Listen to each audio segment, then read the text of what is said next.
जैसे next molecule देखते हैं हाइब्रिडाइजेशन फाइंड करने के लिए NO3-, ठीक है।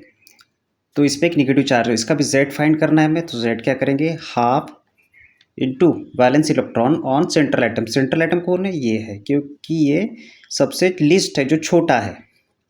ये 3 है, ये 1 है, ठीक है। अगर मॉलिक्यूल अगर कॉम्प्लेक्स है, उसमें एक से ज़्यादा, जैसा कोई स्पीशीज़ है उसमें 2 मॉलिक्यूल सेम है क्वांटिटी में, जैसा ये 1 है और वो भी 1 होता, तो हम इलेक्ट्रोनिगेटिविटी से चेक करते थे, ठीक है, कि सेंट्रल एटम कौन होगा। अब यहाँ पे कौन है, नाइट्रोजन है, तो वैलेंस इलेक्ट्रॉन नाइट्रोजन के कितने एटॉमिक नंबर होगा 7।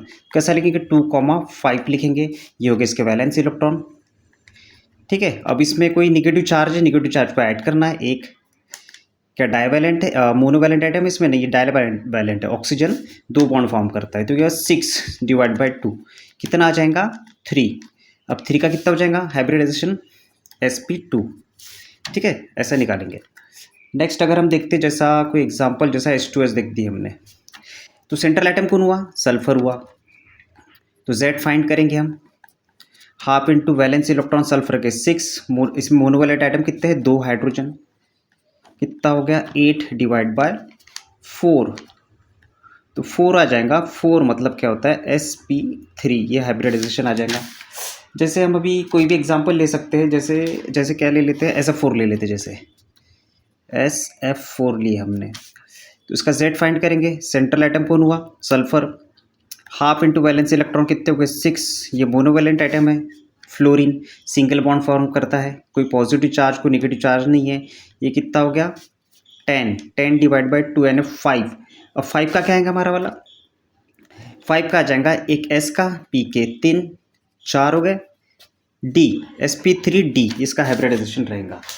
ऐसे हम किसी मॉलिक्यूल का निकाल सकते हैं, जैसे कि हम ले लेते हैं अभी SF4 हमने लिए, जैसे हम ले सकते हैं CO3 2-, हाँ ठीक है। तो सेंट्रल एटम कौन हुआ, छोटा कार्बन है, कैसा निकालेंगे इसका Z, कार्बन का कितना होता है वैलेंस इलेक्ट्रॉन, कार्बन का होता है 6, इलेक्ट्रॉनिक कॉन्फ़िगरेशन 2,4, ये होगा इसका वैलेंस इलेक्ट्रॉन, हाफ लिखेंगे। और वैलेंस इलेक्ट्रॉन निगेटिव चार्ज है, उसको ऐड करेंगे, करेक्ट। और मोनोवैलेंट आइटम का यहाँ पे नहीं, करेक्ट, ये कितना होगा 6/2, कितना हो गया 3 मतलब sp2, ऐसा ले सकते। एक कोई कैटानिक कंपाउंड भी ले सकते, जैसे कि ले लेते हैं कैटानिक हाइड्रोनियम आयन H3O+, है ना। सेंट्रल आइटम ऑक्सीजन हुआ, Z फाइंड करना है हमें।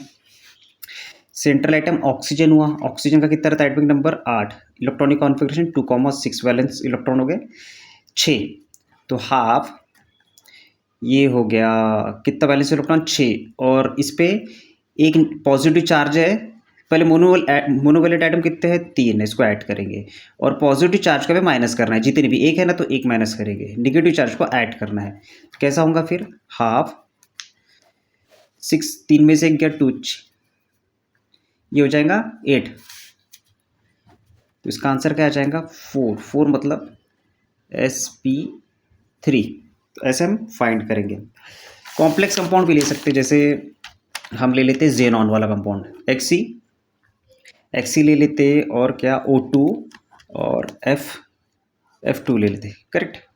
अब सेंट्रल एटम कौन हुआ सबसे छोटा, ये होगा। अभी जेनॉन है, ये नोबल गैस है, इसका Z फाइंड करना है हमें। तो हाफ, सारी नोबल गैस में वैलेंस इलेक्ट्रॉन कितने रहते हैं 8, helium neon argon krypton xenon, है ना, रेडॉन, तो 8 होते हैं। अब क्या करेंगे, पॉजिटिव निगेटिव चार्ज तो है नहीं, अब यहाँ से मोनोवैलेंट आइटम कौन है, ये है फ्लोरीन, ये डाइवैलेंट है। फ्लोरीन कितने हैं 2, इसे लेंगे हम, पॉजिटिव निगेटिव चार्ज तो है नहीं, हाफ इंटू ये कितना हो गया 10, 5 के लिए क्या आएगा, 5 के लिए आया था, क्या देखे थे हमने 5 के लिए, 5 के लिए क्या देखे थे हमने sp3d, करेक्ट। इसे हम इसको सॉल्व करेंगे, तो हो जाएगा S का एक ऑर्बिटल, P के 3 और D 3, 4, 5, ऐसे हम देखेंगे।